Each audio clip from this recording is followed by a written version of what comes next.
Hello परिंदों, कैसे हो आप लोग? आप लोग बहुत अच्छे होंगे और आप लोगों की पढ़ाई बहुत ही ज़्यादा अच्छी चल रही होगी। आपको पता है हम लोग पढ़ रहे थे class 12th biology. Class 12th biology में आप लोग पढ़ रहे थे जैव विविधता एवं संरक्षण, बायोडाइवर्सिटी एंड कंजर्वेशन। ठीक है, तो उसके आप लोग 6 भाग पढ़ चुके हैं और ये भाग है हमारा 7वां भाग। ठीक है, कौन सा भाग है बच्चे? 7वां भाग। और 7वां भाग का जो अंतिम टॉपिक है, ठीक है, जैव विविधता को हम कैसे संरक्षित करें, ये टॉपिक मैं आपको एनसीईआरटी टोटल एनसीईआरटी पॉइंट पढ़ा करके चैप्टर आज यहीं पर खत्म हो जाएगा। ये अंतिम टॉपिक है, परेशान मत होना कि सर आप कितना पढ़ाते, बहुत पढ़ा देते हैं। ठीक है, टोटल एनसीईआरटी पढ़ाता हूँ बच्चे, परेशान मत हो, फ्रस्ट्रेट मत हो, एनसीईआरटी पढ़ो, जीवन में बहुत आगे जाओगे। ओके, चलिए यहाँ पे आज हम लोग थोड़ा सा, मैं पहले आपको बोर्ड में समझाऊंगा, इसके बाद मैं आपको ले चलूंगा अपनी स्क्रीन पर। तो पहले बोर्ड में समझ लेते हैं। आखिरकार देखिए क्या हुआ, पढ़ने बोर हो रहे हो क्या बच्चे? अभी तो क्लास शुरू हुई है, हैं? वैसे भी बायोमन सर के साथ कोई बोर थोड़ी ना होता है। होता है? नहीं होता कोई। देखिए चलिए, तो हम यहाँ पर पढ़ेंगे कि आखिरकार जैव विविधता संरक्षण कैसे किया जाता है और इसको किस प्रकार से करना चाहिए और कितने प्रकार का होता है। तो देखिए, जैव विविधता संरक्षण क्या होता है कि जो जीवों में विविधताएं होती हैं, क्या होती हैं? जीवों में बहुत ढेर सारी विविधताएं होती हैं। कई प्रकार के जीव होते हैं, मेनी टाइप्स ऑफ जीव, मल्टी टाइप्स ऑफ जीव होते हैं, है ना? कई प्रकार के पेड़ पौधे होते हैं। तो इनमें जो विविधताएं होती है, इनमें जो वेरिएशन होता है, इन्हीं को संरक्षित करने के लिए, जैसे हमने आपको रोपेट का वो बताया था ना, वायुयान वाला नियम, कि वायुयान का एक बोल्ट खोलोगे तो क्या होगा? हट जाएगा। तो देखो, जैव विविधता क्या होती, पढ़ो कि पृथ्वी पर जीवों में पाई जाने वाली विविधताएं और वन्य संपदा को संरक्षित बनाए रखना ही जैव विविधता संरक्षण कहलाता है। जैव विविधता का संरक्षण करना यानी जो जीवों में विविधताएं पाई जा रही हैं उनको क्या करना? उनको संरक्षित करना, उनको सुविहित करना, उनको सुरक्षित करना, है ना? उनकी देखभाल करना, उनकी केयर करना, यही होता है जैव विविधता संरक्षण में। क्या होता है? यही होता है जैव विविधता संरक्षण में। यानी कि जितने भी प्रकार के जीवों में विविधताएं पाई जाती है ना, उनको संरक्षित किया जाता है, उनको सुरक्षित किया जाता है। क्या किया जाता है? उनको सुरक्षित किया जाता है। ठीक है, अब देखो, जो जैव विविधता संरक्षण है ना, वो 2 प्रकार का होता है। एक होता है स्वस्थानीय और एक होता है बाह्य स्थानीय संरक्षण। ठीक है, पहला क्या होता है? पहला होता है हमारा स्वस्थानीय संरक्षण, ठीक है, और दूसरा क्या होता है हमारा? बाह्य स्थानीय संरक्षण। ठीक है, बाह्य स्थानीय संरक्षण। और ये आपके बोर्ड एग्जाम के प्रोस्पेक्टिव ना बहुत ज्यादा इंपॉर्टेंट है। बोर्ड एग्जाम के पॉइंट ऑफ व्यू से ना ये बहुत ज्यादा इंपॉर्टेंट क्वेश्चन है। फिर मुझे मत कहना कि सर आपने बताया नहीं था, ठीक है ना? फिर बाद में आप लोग ना मेरे को ब्लेम नहीं करिए कि सर आपने बताया नहीं था, अगर बताए होते तो मैं सर पढ़ लेता। ठीक है, ये मत बोलना। देखो, स्वस्थानीय संरक्षण को बोलते हैं इन सिटू कंजर्वेशन और एक्स सिटू कंजर्वेशन। क्या बोलेंगे इसको? इन सिटू कंजर्वेशन। ओके, और ये बाह्य स्थानीय संरक्षण को बोलेंगे एक्स सिटू कंजर्वेशन। देखो, इनको पहले समझ लो क्या होता है, फिर डिफिनीशन में लिखवा दूंगा। स्वस्थानीय मतलब उसी के स्थान में रहकर ही उसका संरक्षण किया जाए, उसी के स्थान में, उसी के स्थान को ही संरक्षित किया जाए। जैसे एक जंगल है, ठीक है, जंगल में रहता है हमारा शेर, ठीक है, या फिर रखा गया बाघ को, ठीक है, यानी कि शेर या बाघ को कहीं पे नहीं लाया जाए, सिर्फ उसको जंगल में रहकर ही उसका संरक्षण किया जाए, तो ये होता है स्वस्थानीय संरक्षण, इन सिटू संरक्षण। वहीं पर जाकर उसको संरक्षित किया जाता है। क्या बोलते हैं? स्वस्थानीय संरक्षण बोलते हैं। क्लियर है यहां तक? यानी कि जंगल में गए, चलो जंगल, चलो घुमाते हैं, जंगल में तुमको ले गए, इसके बाद वहीं पे मिला तुमको शेर और जंगल, तुमको जंगल को सुरक्षित करना, जिसके कारण शेर भी सुरक्षित होगा। जब जंगल और शेर को पास में ही है, उन्हीं के साथ में उनको संरक्षित करोगे, उनको सुरक्षित करोगे, तो उसको बोलेंगे इन सिटू स्वस्थानीय संरक्षण। देखो, बाह्य स्थानीय संरक्षण क्या होते हैं? बाह्य स्थानीय संरक्षण मतलब कि जैसे वहां पे शेर था, तुम जंगल को काट दिए, जंगल को काट दिए, अब बाह्य स्थानीय संरक्षण में क्या किया? उसको तुम ले आए चिड़ियाघर में। कहाँ पे ले आए? अपने चिड़ियाघर में, अभ्यावरण में ले आए इसको, अभ्यावरण में, ठीक है। और इसको कहाँ पे ले आए? आपको ये टाइगर सफारी जंगल क्या होता है, टाइगर सफारी ऐसे कुछ करके देखिए, एक है मेरे पास। ये सफारी करके एक ऐसा कुछ जंगल होता है ना, सफारी जू ऐसे करके, इसमें तो नहीं लिख रखा है, मैं पढ़ रखा था लेकिन अभी बोल रहा हूँ, ठीक है। सफारी जंगल होता है, मतलब एक आप लोगों को जो कृत्रिम रूप से बनाए हैं आप उसमें ले आए और उसमें उसको सुरक्षित कर रहे हैं, उसमें उसको संरक्षित कर रहे हैं, तो क्या होगा, उसको बोलेंगे वाह्य स्थानीय संरक्षण। बिल्कुल सिंपल है। अगर जीव को उसके प्राकृतिक आवास में, है ना, आप उसको संरक्षित कर रहे हैं तो उसको बोलेंगे स्वस्थानीय। और यदि जीव को कृत्रिम आवास में, मानव द्वारा निर्मित कृत्रिम आवास में उसको संरक्षित कर रहे हैं तो उसको बोलेंगे वाह्य स्थानीय संरक्षण। बस कुछ नहीं, इसमें डिफिनीशन है। डिफिनीशन क्या है कि इस स्वस्थानीय में, इस संरक्षण तकनीक में जीवों को उनके प्राकृतिक आवास में ही संरक्षित किया जाता है। ठीक है, क्या होता है कि इस तकनीक में जीवों को उनके प्राकृतिक आवास में, ठीक है, जीवों को उनके प्राकृतिक आवास में ही संरक्षित किया जाता है,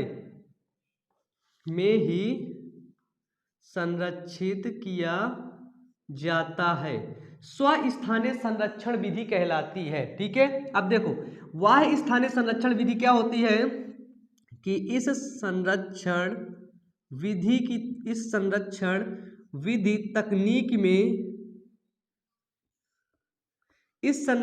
तकनीक में क्या किया जाता है, जीवों को उनके प्राकृतिक आवास से बाहर, ठीक है, तकनीक में जीवों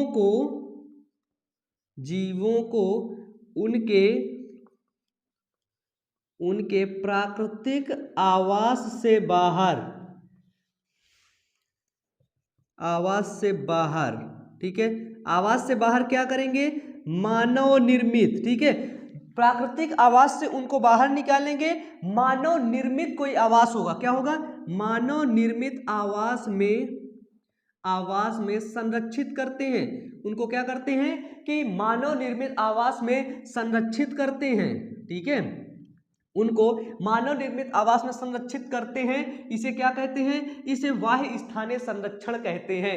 ये था हमारा इन सीटू कंजर्वेशन और था एक्स सीटू कंजर्वेशन। एग्जाम के पॉइंट ऑफ व्यू से बहुत ज्यादा इंपॉर्टेंट है।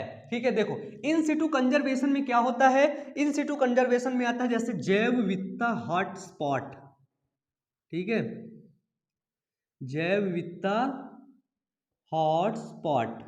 अभी जब एनसीईआरटी का पॉइंट पढ़ेंगे तो वहां पे मिलेगा जैव विविधता हॉटस्पॉट का मतलब क्या होता है, एक जगह बहुत ढेर सारी प्रकार की जैव विविधताएं पाई जाती है और वो जैव विविधताएं ना और कहीं जगह पर नहीं पाई जाती, और अगर उनको आप नष्ट होने से बचा लो तो आप जैसे देखो हॉटस्पॉट का मतलब क्या हुआ, हॉटस्पॉट एक जगह रहता है, वाईफाई सिग्नल हर जगह भेजता है कि नहीं, समझना, हॉटस्पॉट एक जगह रहता है, वाईफाई सिग्नल हर जगह भेजता है।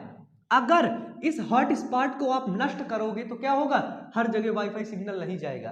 अगर तुम इस हॉटस्पॉट को बचा करके रखोगे तो वाईफाई सिग्नल हर जगह जाएगा, है ना। तो हमारे पृथ्वी पर कुछ ऐसे हॉटस्पॉट बनाए गए हैं जहां की जैव विविधता को आप अगर बचा के रखोगे तो जो विलुप्त हो रहे जीव है ना वो कम विलुप्त होंगे और ज्यादा पृथ्वी को नुकसान नहीं पहुंचेगा। ठीक है, ये हो गए जैव विविधता हॉटस्पॉट। इसके बाद हमारे यहाँ पे आता है राष्ट्रीय उद्यान। ठीक है, राष्ट्रीय उद्यान किसमें आता है, स्वस्थानीय संरक्षण। राष्ट्रीय उद्यान दे दिया जाता है, उस उद्यान को सुरक्षित रखा जाता है, ठीक है, उसमें और कुछ नहीं किया जाता है। इसके बाद आता है वन्य जीव अभ्यावरण। ठीक है, वन्य जीव अभ्यावरण, तो इसमें अभ्यावरण गलत लिख दिया मैं। ठीक है, इसमें क्या होगा, इसमें चिड़ियाघर हो गया, ठीक है, वनस्पतिक उद्यान जैसे हो गया, जंतु घर हो गया, ठीक है, जंतु घर, सफारी जंगल सफारी। इसमें देखो वन्य जीव अभ्यावरण हो गया, जीव मंडल आधारित क्षेत्र हो गए, इसमें ये सब चीजें आती हैं। ठीक है, जीव मंडल आधारित जो इनके क्षेत्र हैं वो हो गया। इसके बाद क्या पॉइंट है, इसके बाद पॉइंट है सांस्कृतिक व धार्मिक मान्यताएं। ठीक है, क्या है, सांस्कृतिक व धार्मिक मान्यताएं। सांस्कृतिक व धार्मिक मान्यताएं में क्या होता है, जैसे तुलसी का पौधा है, पीपल का पौधा है, नीम का पौधा है, इनको पूजते हैं। इनको पूजा इसलिए जाता है ताकि कोई इनको काटे ना, इनको काटेगा नहीं तो ऑक्सीजन लेवल सब चीजें मेंटेन रहेंगी, है ना। इनको धर्म से जोड़ दिया गया। जो चीजें लोग नहीं मानते थे ना, जिनको बताते बताते लोग थक जाए, नहीं मानते तो उनको धर्म से जोड़ दो, धर्म से जोड़ देते थे ना तो वो लोग उन चीज को काटते नहीं थे। ठीक है, ये हैं ये चीजें ना, जब आप एनसीईआरटी पढ़ोगे ना तब समझ में आएगा। अब आ जाओ वाह्य स्थानीय संरक्षण में। वाह्य स्थानीय संरक्षण में जैसे आपका आया जंतु उद्यान। क्या आया? जंतु उद्यान। जंतु उद्यान के बाद आपका आया वनस्पतिक उद्यान। ठीक है, जंतु उद्यान होता है, जंतुओं क्या किया जाता है, जंतु उद्यान बनाया जाता है ना भैया। वनस्पतिक उद्यान क्या किया जाए, बनाया जाता है। फिर आता है हमारा जंतु घर आया, जैसे है ना, जंतु घर आया। फिर प्रयोगशालाएं आई हमारी, जीन बैंक आया, प्रयोगशालाएं आई, वहां पे इनको प्रयोग किया गया। ठीक है, फिर बच्चे क्या आया, जीन बैंक, जीन को स्टोर करके रख लिया गया। फिर आया हमारा बीज बैंक, जो बीज थे, जो जीन जो मतलब जैसे कोई जीव है वो नष्ट हो रहा है तो उसके जीन को, उसके डीएनए को, उसके स्पर्म को, उसके ओवम को स्टोर करके रख लिया गया एक बैंक में, उसको बोला गया जीन बैंक में। ठीक है, बीज बैंक आया, पात्रे निषेचन आया, ऊतक संवर्धन आया इसमें। ठीक है, क्या आया, पात्रे निषेचन, मतलब बच्चे को फर्टाइल कर लिया गया, जैसे नर मादा को आपस में करके मेल गैमीट फीमेल गैमीट बना करके फर्टाइल कर लिया गया बिना मेल के, मेल दूसरी जगह फीमेल यहाँ पे, उसको फर्टाइल कर लिया गया। ठीक है, फिर आया ऊतक संवर्धन विधि, है ना, ऊतक संवर्धन। ये सब चीजें किसमें आती हैं, ये सब चीजें आती हैं आपके एक्स सिंटू कंजर्वेशन में। किसमें आई, एक्स सिंटू कंजर्वेशन, यानी कि वाह्य स्थानीय संरक्षण में। बस आपको इतना ही पढ़ना है, क्या करना है, इतना ही पढ़ना है। एग्जाम के पॉइंट ऑफ व्यू से आपका इतना ही इंपॉर्टेंट है कि जैव विविधता संरक्षण क्या होता है, बहुत ज्यादा क्वेश्चन पूछे जाते हैं। ठीक है, हमारा एक सेकंड चैनल है और उस चैनल का नाम है बायो अमन मोटिवेशन। तो आप लोग उस चैनल पर जाकर के मोटिवेशनल वीडियोस को जरूर से जरूर देखना। और नीचे कमेंट बॉक्स में ये कमेंट करके बता देना कि ये वीडियो कैसा लगा। तो देखो अब हम लोग क्या किए, हम लोग अब यहाँ तक पढ़ लिए हैं। अब हम लोग इन चीज़ों को ना बहुत अच्छे तरीके से समझने के लिए हम लोग चलेंगे अपनी एनसीईआरटी बुक पर। एनसीईआरटी हाइलाइट्स मैंने रखे, पूरी एनसीईआरटी पढ़ लो। आज ये वीडियो पूरा खत्म हो जाएगा, पूरा का पूरा खत्म हो जाएगा। तो बायो मोटिवेशन चैनल पर जा करके मोटिवेशनल वीडियोज़ को देख लेना, क्योंकि आज ये चैप्टर का अंतिम दिन है। क्या है इस चैप्टर का, इस चैप्टर का अंतिम दिन है। आज ये चैप्टर हमारा खत्म होने वाला है। आज अपन लोग सभी लोग मिल के पार्टी करेंगे। बताओ, मैं पार्टी दूंगा, तुम लोग आना, ठीक है, खूब पार्टी करेंगे। चलो, तो इसको आप लोग कॉपी नोट डाउन करोगे और हम लोग बढ़ते हैं बिना देर के हुए अपने एनसीईआरटी हाइलाइट्स के ऊपर। चलिए, तो यहाँ पे अब हम लोग पढ़ेंगे कि हमारा जो एनसीईआरटी स्लाइड आया, ठीक है, जैव विविधता को हम कैसे संरक्षित करें। ठीक है, कि हम जैव विविधता को किस प्रकार से संरक्षित करेंगे, इस चीज़ को हम लोग पढ़ेंगे। देखिए, इसमें लिख रखा है कि जब हम संपूर्ण पारितंत्र को सुरक्षित तथा संरक्षित करते हैं, हम क्या करते हैं, संपूर्ण पारितंत्र को सुरक्षित करते हैं तथा संरक्षित करते हैं, तब इसकी जैव विविधता के सभी स्तर पर संरक्षित तथा सुरक्षित हो जाते हैं। जब हम पूरे पारितंत्र को सुरक्षित करते हैं या फिर संरक्षित करते हैं तो क्या होता है, जैव विविधता के सभी स्तर पर ये सभी स्तर भी सुरक्षित हो जाते हैं और क्या हो जाते हैं बच्चे, संरक्षित हो जाते हैं। जैसे यहाँ पे एग्जाम्पल लिख रखा है, देखो मैं आपको बताया था ना कि एक बाघ को सुरक्षित रखने के लिए क्या करना होता है कि एक बाघ को सुरक्षित रखने के लिए पूरे जंगल को सुरक्षित रखना पड़ता है। देखिए, एक बाघ को सुरक्षित रखने के लिए सारे, ठीक है, नेक्स्ट स्लाइड में देखना पड़ेगा आपको, सारे जंगल को सुरक्षित रखना होता है। ठीक है, इसे स्वस्थानीय या फिर इन सिटू संरक्षण कहते थे। अभी मैंने आपको बताया, जब कभी किसी जीव को विलोपन के संकट से, ठीक है, विलोपन मतलब विलुप्ति के संकट से, वे जीव जिनके निकट भविष्य में वंश से विलुप्त होने की बहुत अधिक संकट होती है। ठीक है, जब किसी, यहाँ से पढ़ो कि जब किसी जीव को विलोपन के संकट से बचाने के लिए त्वरित सहायता की आवश्यकता होती है, तब इस स्थिति को हम बाह्य स्थानीय या फिर ex-situ कहते हैं। ठीक है, बताइए यहाँ तक क्लियर है? यहाँ तक किसी बच्चे को कोई दिक्कत है तो वो मुझे नीचे कमेंट बॉक्स में कमेंट करके बताए। NCERT है, थोड़ा सा टफ होगी। ठीक है, चलिए अब हमारा नेक्स्ट पॉइंट है स्वस्थानीय। ठीक है, इन सिटू संरक्षण क्या होता है, इसको हम लोग अब डिटेल से पढ़ेंगे और अच्छे से पढ़ेंगे। ठीक है, पढ़िए आगे कि विकास तथा संरक्षण के बीच टकराव का सामना करते हुए बहुत से देश अपनी सारी जैविक संपदा के संरक्षण को अस्वाभाविक और आर्थिक रूप से व्यवहारिक नहीं समझते। ठीक है, जो उनकी जैविक संपदा है उसको वो अस्वाभाविक और आर्थिक रूप से ना उसको व्यवहारिक नहीं समझते कि इसका हमारे जीवन में कैसे व्यवहार है। ठीक है, इस जैव विविधता के रहने से, इस जैविक संपदा के रहने से हमको कैसे लाभ मिल रहा है वो इस चीज़ को नहीं समझ रहे हैं। ठीक है, अब देखिए NCERT हाईलाइट्स है इसमें, जितने संरक्षण के साधन उपलब्ध हैं उनसे सभी विलोपन से बचाने के लिए, क्या है कि जितने संरक्षण के साधन उपलब्ध हैं उनसे सभी विलोपन से बचाने के लिए जितनी जातियां हैं उनको बचाना दूर की बात है। उन जातियों को तो बचाना बच्चे दूर की बात है, भूमंडलीय स्तर पर इस समस्या की ओर कुछ श्रेष्ठ संरक्षण विदों ने ध्यान आकर्षित किया है। सोचो कि पृथ्वी पर जो विलोपन हो रही जो जातियां हैं ना उनको तो बचाना दूर की बात है, जो पृथ्वी पर हॉट स्पॉट पहचाने गए हैं ना, जैव विविधता हॉट स्पॉट, उसको तो लोग बचा नहीं रहे हैं, उसको देश बचा नहीं रहा है।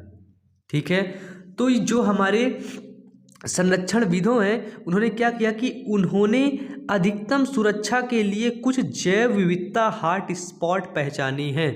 ठीक है, ये हॉट स्पॉट का मतलब क्या है, जैसे ये एक जंगल है। ठीक है, इस जंगल में जो टकराव के पास जो जीव रह रहे हैं ये पूरे जंगल में एक ही जगह पर रह रहे हैं, वो भी टकराव के पास। ठीक है, और अगर ये टकराव वाले जीव नष्ट होते हैं तो इनसे जंगल के कई जीव विलुप्त हो जाएंगे, है ना। यानी कि अगर हम इन टकराव वाले जीव के पास इसको हम सुरक्षित कर लें, इसको हम संरक्षित कर लें तो जंगल के जो कई जीव हैं वो क्या हो जाएंगे, वो संरक्षित हो जाएंगे। तो इसका मतलब ये हुआ हमारा hot spot point 1, hot spot point 1। फिर इसी तरह दूसरा कोई हॉट स्पॉट होगा, तीसरा हॉट स्पॉट होगा, ये बहुत हॉट स्पॉट है। और इस हॉट स्पॉट में जो जीव पाए जाएंगे वो जीव कहीं और नहीं पाए जाते हैं, वो खाली जीव उसी हॉट स्पॉट पे पाए जाते हैं। तो जीव वैज्ञानिकों ने क्या किया है कि जैव विविधता हॉट स्पॉट पहचाने हैं। ठीक है, देखिए जैव विविधता हॉट स्पॉट वे क्षेत्र होते हैं जहां पर जाति समृद्धि बहुत अधिक होती है, यानी कि एक जाति की समृद्धि वहां पर बहुत अधिक जाति पाए जाते हैं, और उच्च स्थानिकता एंडेमिज्म होती है। ठीक है, उच्च स्थानिकता मतलब सिर्फ और सिर्फ वहीं पे पाए जाएंगे और कहीं जल्दी पाए नहीं जाते हैं। ठीक है, जातियां अन्य स्थानों पर नहीं होती हैं, ये होते हैं हॉट स्पॉट। समझ गए ना। चलो आगे देखो, सर्वप्रथम 25 जैव विविधता हॉट स्पॉट चिन्हित किए गए हैं। सर्वप्रथम कितने हॉट स्पॉट चिन्हित किए गए हैं, तो सर्वप्रथम 25 जैव विविधता हॉट स्पॉट चिन्हित किए गए थे। ठीक है, चिन्हित किए गए थे पहले, लेकिन अभी के समय में तत्पश्चात इन सूची में 9 हॉट स्पॉट और सम्मिलित कर दिए गए हैं। क्या हो गया है कि 9 हॉट स्पॉट इसमें और सम्मिलित हो गए हैं। ठीक है, क्लियर है। आगे चलें, आगे देखिए, संसार में कुल 34 जैव विविधता हॉट स्पॉट हैं। ये देखो NCERT का आंकड़ा है बच्चे, इसको याद करना पड़ेगा। क्या याद करना पड़ेगा कि संसार में कुल 34 जैव विविधता हॉट स्पॉट हैं। ये हॉट स्पॉट देखो आगे है कि ये हॉट स्पॉट त्वरित आवासीय क्षति के क्षेत्र भी हैं। ये हॉट स्पॉट क्या है कि त्वरित आवासीय क्षति के क्षेत्र भी हैं। इनमें से 3 हॉट स्पॉट अपने भारत के हैं, पश्चिमी घाटी और श्रीलंका, अपने भारत के आसपास के।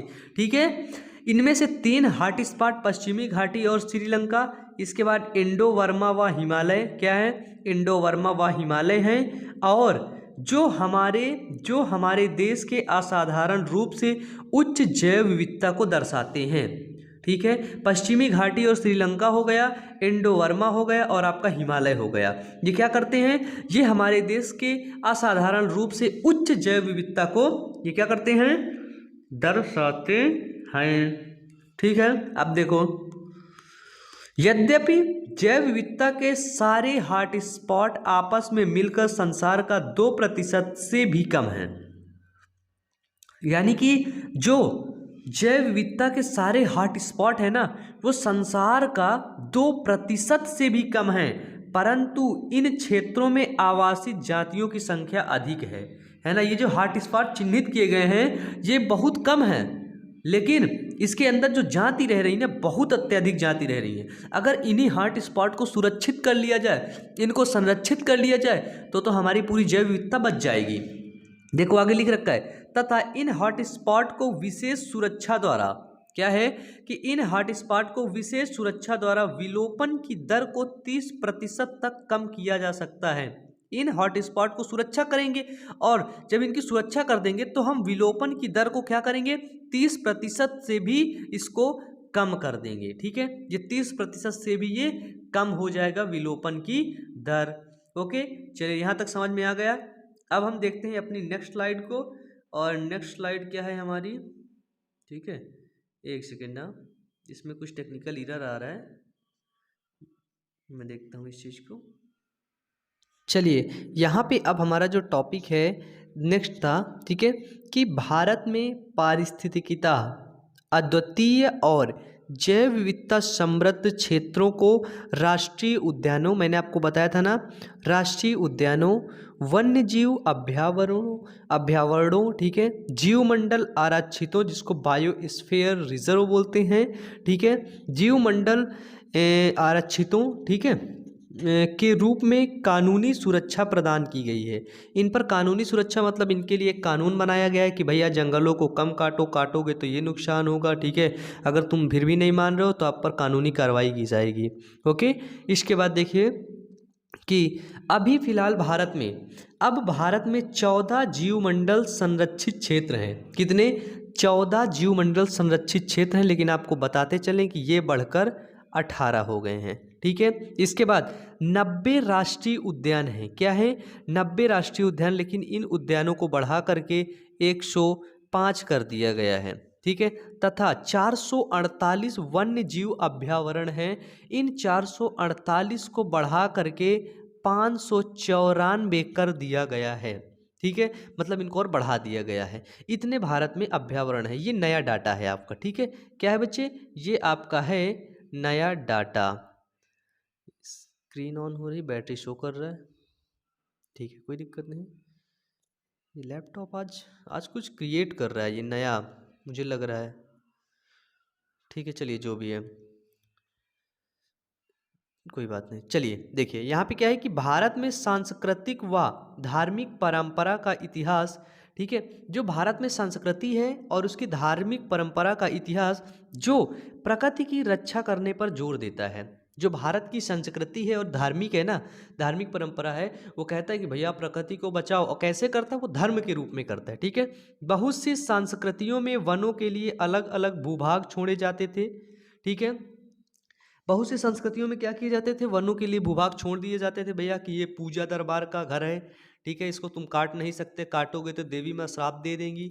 इस वजह से वनों की रक्षा हो जाती थी, और उनमें सभी पौधे या वन्य जीवों की पूजा की जाती थी। पौधों की पूजा की जाती थी, वन्य जीवों की पूजा की जाती थी, ताकि इन जीवों को कोई ज़्यादा नुकसान न पहुँचाए। ठीक है, जैसे पूजा करने वाला पौधा हो गया हमारा तुलसी। ठीक है, तुलसी को आप लोग देखते पूजा भी जाता है, खाया भी जाता है, घर में उसको लगाया भी जाता है। ठीक है, और तुलसी बहुत ज़्यादा ऑक्सीजन देती है, आपको पता है। आगे देखिए कि इस तरह के पवित्र उपवन या आश्रय मेघालय की खांसी तथा जयंतिया पहाड़ी, राजस्थान के अरावली, कर्नाटक तथा महाराष्ट्र के पश्चिमी घाटी व मध्य प्रदेश के सरगुजा, अब ये छत्तीसगढ़ में पहुंच गया है। जो सरगुजा है ना, ये छत्तीसगढ़ में पहुंच गया है। चंदा व बस्तर क्षेत्र हैं। ठीक है, मेघालय के पवित्र उपवन, मतलब ये इतने क्षेत्र हैं जहाँ पर इस तरह के पवित्र चीज़ें की जाती थी, है ना। इनको कैसे धार्मिक और सांस्कृतिक परंपरा से जोड़ा जाता था, ताकि लोग पेड़ यहाँ के नहीं काटते थे। ठीक है, अब देखो मेघालय के पवित्र उपवन बहुत सी दुर्लभ व संकटोत्पन्न संकटोत्पन्न पादपों का अंतिम शरण स्थली है। ठीक है, मेघालय में क्या होती है, बहुत ज़्यादा वर्षा होती है और वहाँ अपने पवित्र उपवन में कुछ ऐसे दुर्लभ पौधे हैं जो संकट होने की कगार पे हैं, लेकिन अभी वहाँ पर वो मौजूद हैं। ठीक है, अभी वहाँ पर क्या है बच्चे, मौजूद हैं। अब आता है हमारा नेक्स्ट और लास्ट टॉपिक, वो चल रहा था हमारा क्या है, वाह्य स्थानीय। ठीक है, वाह्य स्थानीय स्वस्थानीय संरक्षण। अब अपन लोग पढ़ेंगे वाह्य स्थानीय एक्स सिटु संरक्षण क्या होता है, पढ़ो। इस संरक्षण में संकटोत्पन्न पादपों और जंतुओं को उनके प्राकृतिक आवास से अलग एक विशेष स्थान पर उनकी अच्छी देखभाल की जाती है और सावधानी पूर्वक उनको संरक्षित किया जाता है। किसमें, वाह्य स्थानीय संरक्षण में। इस चीज को अपने नोट डाउन कर लो। ठीक है, ये मैं सफारी की बात कर रहा था ना, वन्य जीव सफारी पार्कों, है ना, सफारी पार्क होते हैं, वन्य जीव सफारी पार्क। आगे देखो, जंतु उद्यान, वनस्पति उद्यान व वन्य जीव सफारी पार्कों का भी यही उद्देश्य है। ठीक है, ऐसे बहुत से जंतु हैं, क्या है बच्चे, ऐसे बहुत से जंतु हैं जो कि वनों में विलुप्त हो गए हैं। ठीक है, ऐसे बहुत से जंतु हैं जो क्या है कि वनों में वो विलुप्त हो गए हैं, लेकिन जंतु उद्यानों में वो सुरक्षित हैं। ठीक है, अगर वो वनों में रहेंगे तो विलुप्त हो जाएंगे, इसलिए उनको उठा करके कहाँ ले आया गया, उनको जंतु उद्यानों में लेकर के ले आया गया। ठीक है, आजकल संकटोत्पन्न जातियों को परिबद्ध घेरे में रखने के बजाय वाह्य स्थानीय संरक्षण दिया जाता है। उनको क्या किया जाता है, उनको एक घेरे में रखने के बजाय उनको वाह्य स्थानीय संरक्षण दे दिया जाता है। ठीक है, क्या दिया जाता है, वाह्य स्थानीय, उनको अलग से एक स्थान दे दिया जाता है। ठीक है, उनके लिए चिड़ियाघर बना दिया जाता है, वो वहीं रहते हैं, उनके खाने पीने का प्रबंध कर दिया जाता है ना, उनकी सारी व्यवस्थाएं वहां पे की जाती है। ठीक है, अब संकटग्रस्त जातियों के युग्मकों गैमीट, जो संकटग्रस्त जाति है ना, उनके गैमीट को निकाल लिया जाता है, मेल गैमीट फीमेल गैमीट को निकाल लिया जाता है, ताकि इसी तरह के जीव ना बाद में बना सकें।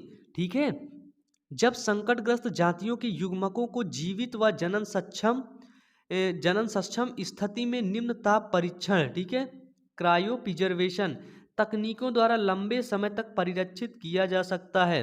अंडों को पात्रे निषेचित किया जाता है, इन विट्रो, मतलब उनके अंडाणु को, उनके अंडे को, फीमेल के ओवम को निकाल लेते हैं, फिर उसमें स्पर्म को फर्टिलाइज करवा के इन विट्रो करवा करके उसके अंदर भेज के बच्चा पैदा करा लेते हैं। ठीक है, यानी कि उनके आसानी से जनन करवा लेते हैं, आसानी से उनमें बच्चे पैदा करवा लेते हैं। और पादपों में क्या करते हैं, जो पौधे विलुप्ति के कगार में होते हैं उनमें उत्कीय संवर्धन विधि द्वारा, ठीक है, पादपों का उत्कीय संवर्धन विधि द्वारा प्रवर्धन, ठीक है, प्रवर्धन यानी कि प्रोपेगेशन किया जाता है। व्यापारिक महत्व के पौधे को विभिन्न आनुवंशिक प्रभेदों स्ट्रेन के बीज लंबे समय तक बीज बैंक में रखे जाते हैं। जो व्यापारिक महत्व के जो पौधे होते हैं, जिनका व्यापार में महत्व होता है, उनके जो बीज होते हैं ना, उनको लंबे समय तक जीवित रखने के लिए ना उनको बीज बैंक में रख दिया जाता है। ठीक है, अब देखो, जैव विविधता के लिए कोई राजनीतिक परिसीमा नहीं है ना।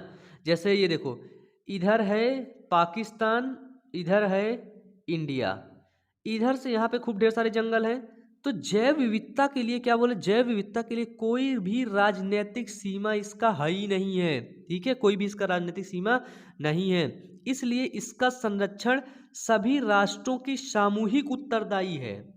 जो जैव विविधता है, जीवों में जो विविधताएं हैं, उसको संरक्षित करना सामूहिक राष्ट्रों की उत्तरदायित्व होता है। ठीक है, देखो वर्ष 1992 में क्या हुआ कि वर्ष 1992 में रियो डी नीजोरिया, ठीक है, रियो डी जीनीरिया, ठीक है, ये जो रियो डी नीजीरिया है ये ब्राजील में है। ठीक है, 1992 में हुई जैव विविधता पर ऐतिहासिक सम्मेलन, ये एक ऐतिहासिक सम्मेलन है। ठीक है, ऐतिहासिक सम्मेलन में पृथ्वी के सभी राष्ट्रों का आह्वान किया गया।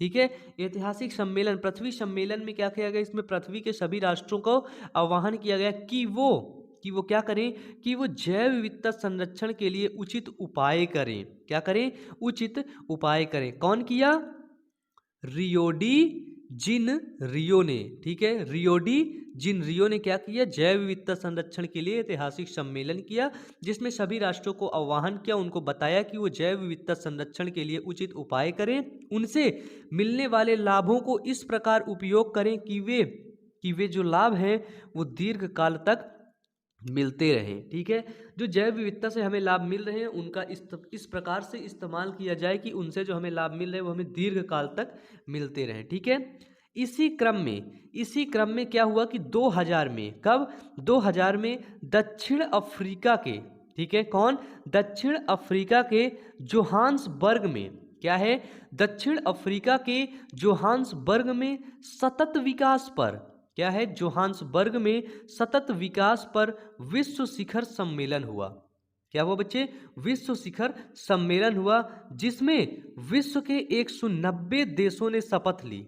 जिसमें क्या हुआ, जिसमें विश्व के 190 देशों ने शपथ ली। याद रखना, विश्व के 190 देशों में शपथ ली, किसमें, जोहान्सबर्ग ने। इंपॉर्टेंट पॉइंट है, शपथ ली कि वे सन 2010 तक जैव विविधता के जारी क्षति दर में वैश्विक, प्रादेशिक व स्थानीय स्तर पर महत्वपूर्ण कमी लाएंगे। जो जैव विविधता में लगातार क्षति हो रही थी, वृद्धि हो रही थी, उसमें वो वैश्विक स्तर पर, प्रदेश के स्तर पर, स्थान के स्तर पर तो वो कमी लाएंगे, इस पर वो सुधार करेंगे।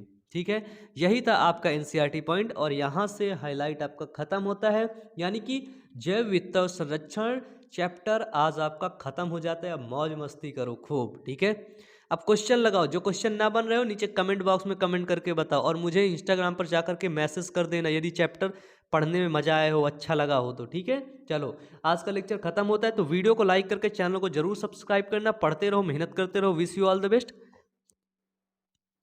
Thank you.